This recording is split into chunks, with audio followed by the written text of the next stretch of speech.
Hi friends, Cobra Kai Season 5 was epic, and I really enjoyed watching it. One of the best parts were all the little Easter eggs hidden within it, and I'm going to pick out those Easter eggs in this video, see how many you spotted, and let me know in the comments if I've missed any that you saw. Let's get started with one really subtle Easter egg that I'm fairly sure a lot of people missed. You see, Beverly Hills Cop, the original one, released in 1984, which is the same year as the very first Karate Kid movie, and there's a phrase that Axel Foley, which is Eddie Murphy, the lead character, says in Beverly Hills Cop 2. He says, "I wasn't always a cop. I fractured an occasional law or two," and he says that as they're about to break into some offices. And the funny thing is, Robbie says pretty much the same thing just before they're about to break into the Cobra Kai dojos, so that very specific phrase is very significant. Sticking with the other movies theme, there's a massive Top Gun throwback in episode 4, from the way Johnny turns up at the door in Maverick's pilot gear to the beach volleyball scene. A big Top Gun Easter egg here throughout the start of this episode, and it's really cool.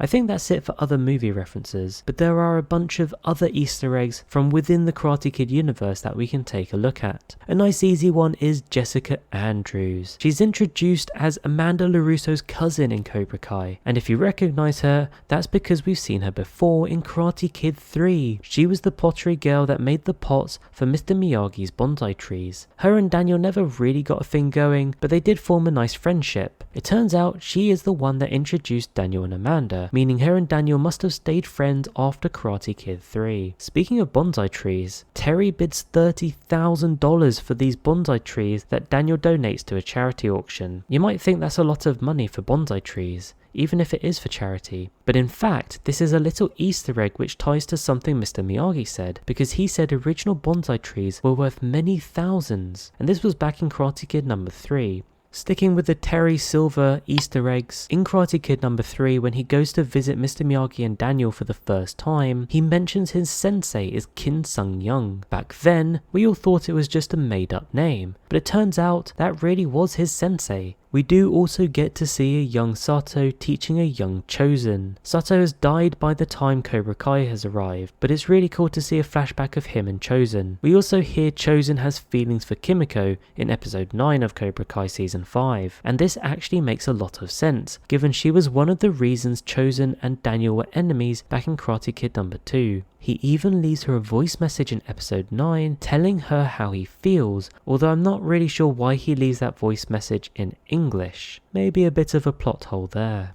Sticking with Chozen's Easter eggs, one of the funniest is again during the nightclub scene in episode 9, where they're sharing stories about Chozen cheating villagers out of money, and Daniel exposing that by breaking the weights. The funny part is, Carmen recognizes that having fake weights would actually only be cheating Chozen himself out of money. And this was one of the major plot holes back in Karate Kid number 2, which no one really ever understood. There is another moment they're sharing stories where Chozen says he saw Daniel save a girl up a telephone pole. Again, another throwback to Karate Kid number 2, where it's the thunderstorm and Daniel saves the little girl.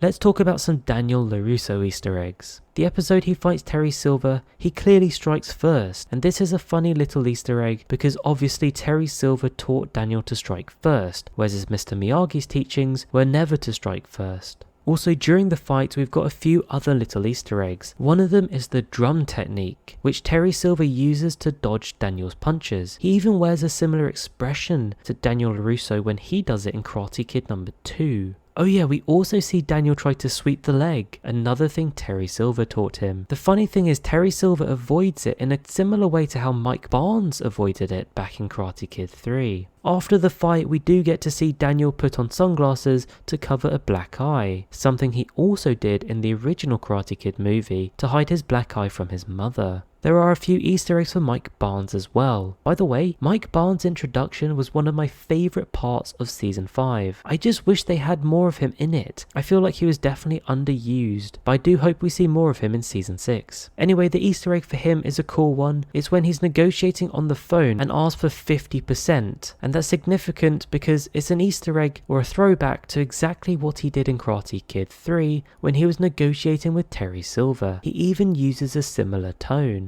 and Mike also references that very same contract later in that same episode. Jumping towards the end of season 5, there are lots more great Easter eggs. The stone dummy that Tori has to face off against is very similar to a wooden dummy Daniel had to break, and he even got a bloody fist from it, pretty much in the same way that Tori had to against the stone dummy. Also, in the fight at Terry Silver's house, he says "finish him" to his senseis when they're fighting Johnny Lawrence. Exactly the same words John Kreese says to Johnny in the finals back in Karate Kid number 1. Obviously, in the final fight, we see the Quicksilver method, which is exactly what Terry taught Daniel back in Karate Kid number 3. And it goes along the lines of, a man can't stand, he can't fight. A man can't breathe, he can't fight. A man can't see, he can't fight. And of course, Daniel uses those core principles to beat Terry, which is kind of ironic. We also see Daniel do the crane kick. Now, this is funny for 2 reasons. Not only is it a classic from the first Karate Kid movie, but it is also funny because in Karate Kid number 3, Terry Silver says to Daniel, "Do you think you can rely on that crane crap?" So he essentially trash talked the crane kick, and Daniel shows him why you should never do that. The final part of Terry being sent back into the glass is also kind of an Easter egg for how Mr. Miyagi sent Terry flying back into a glass mirror in Karate Kid number 3. So those were all the Easter eggs I spotted. There were a few other little things through it as well, like the return of Johnny's Cobra Kai car, plus the octopus necklace that Miguel sort of gives to Sam. It's from their first date back in Cobra Kai season 1, where he wins her a giant octopus. Anyway, let me know in the comments any other Easter eggs you noticed.